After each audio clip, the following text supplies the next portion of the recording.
The dashboard light flickered in the dim parking garage under our Chicago apartment, and my hand froze on the steering wheel as I stared at the odometer. 42,118 miles. That number punched me in the chest. I had logged 42,062 just 3 days ago. 56 miles. She told me she'd been working late, 2 blocks away. I ran the numbers again in my head, slow this time. There was no way. No traffic jam adds 56 miles. No errand. No excuse. My breath turned shallow as the engine ticked in the silence, and that's when it hit me. Where the hell had my wife really been driving? If you genuinely enjoy our stories, please subscribe to the channel, tell us where you're from, and what time it is right now. It's always fascinating to know how far our story flows. At first, I told myself it was nothing. Claire worked long hours at her marketing firm downtown. Late nights were normal.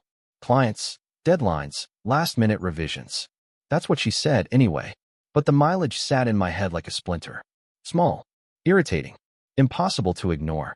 The next morning, I checked again before heading to work. 42,121. She'd moved it. 3 miles. Grocery store distance. Normal. Clean. Almost staged. Something wasn't right. I started watching patterns. Quietly, I wrote the mileage down every morning in my phone notes. Monday, Tuesday, Wednesday. Each day, small increases, 2 miles, 5 miles. Perfectly believable. Too perfect. Then Friday hit. I got home early. Sat in the garage with the lights off. Waited. Her car pulled in at 9:47 p.m. I checked the clock. She stepped out, heels in hand, hair slightly messy, like she'd rushed to fix it. She saw me and jumped. "Jesus, you scared me." "Long day?" I asked. She smiled. "Smooth. Practiced." "You have no idea." I didn't respond. I just looked at the dashboard after she went upstairs. 42,198 miles. Another 50 miles. That's when denial cracked. I drove that same route the next day.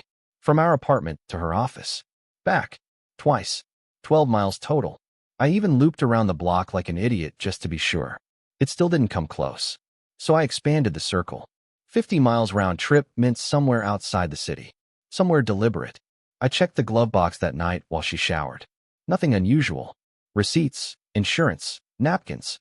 Then I saw it. Folded, crumpled slightly. A parking stub. Not downtown. A hotel. Oakbrook. 30 miles out. My stomach dropped so hard I had to sit down. When she came out, towel wrapped, she smiled like nothing existed beyond her reflection. "You okay?" "Yeah," I said. "Just tired." She walked past me, careless, confident, like I'd never catch up. Manipulation started the moment I asked, casually, 2 days later. "You ever been out to Oakbrook recently?" She didn't even blink. "No." "What?" "I thought I saw a charge on the card." She laughed. Light. Dismissive. "Probably fraud. You should call the bank." That was it. No hesitation. No curiosity. Just a redirect. That's when I knew. I stopped asking questions. I started collecting answers. I took a day off work and followed her. She left at 6:30 p.m. Not toward downtown. Straight onto I-290. Westbound. I stayed 3 cars back. 40 minutes later, she pulled into a hotel parking lot. Same one. I didn't get out. I didn't need to. I saw him already waiting by the entrance. Tall. Confident. Laughing like he owned the place. Her coworker. I'd met him once at a company event. He kissed her like it was routine. That's when something inside me broke. Quietly. Completely. I didn't confront her. I went home. That night, she climbed into bed beside me like nothing had happened.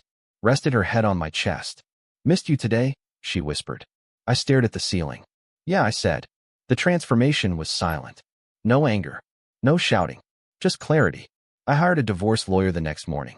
Calm. Efficient. I laid everything out. Mileage logs. Timestamps. The hotel location. He nodded. "Document more," he said. "We'll make it airtight." So I did. I installed a small GPS tracker under the car. Legal in my state, my vehicle, my insurance. Within a week, I had a full map of her movements. Every trip. Every stop. Every night she thought she was invisible. Always the same place. Always the same man. Then I dug deeper. The affair partner wasn't just a coworker. He was her supervisor. That changed everything. HR violation. Abuse of position. Company liability. That was my opening. I gathered the timeline. Matched it with work schedules. pulled email timestamps from our shared laptop, late client calls that lined up perfectly with hotel visits. Then I waited. 2 weeks later, Claire hosted a company mixer at a rooftop bar in downtown Chicago. She insisted I come. Good for appearances, she said. I smiled. Of course. The city glowed behind us as people laughed, drank, networked. Her boss, him, stood across the room, arm around her waist when he thought no one was watching. But I was. And so was the file in my pocket. Halfway through the night, I walked up to the HR director. Introduced myself. Calm. Polite. I think you should see something. 10 minutes later, the mood shifted. Whispers spread. Faces tightened. Claire found me near the bar, eyes wide. What did you do? I didn't raise my voice. I checked the mileage on your car. She froze. Her boss was being pulled aside. HR, legal, upper management. All at once. That's insane, she said, but her voice was cracking now. 56 miles, I continued. Every time. Her composure collapsed right there, under the city lights. Within a week, he was terminated. She was suspended, then quietly let go. The divorce was quick after that. Infidelity. Documented misconduct. Financial settlements shifted heavily in my favor. She tried to talk to me once, outside the courthouse. You ruined everything, she said. I looked at her. Really looked this time. No, I said quietly. You drove there yourself. I kept the car. Didn't even reset the odometer. Sometimes, late at night, I sit in the garage and look at that number frozen in memory, 42,198. 56 miles that cost her everything. And I never had to raise my voice once. The end.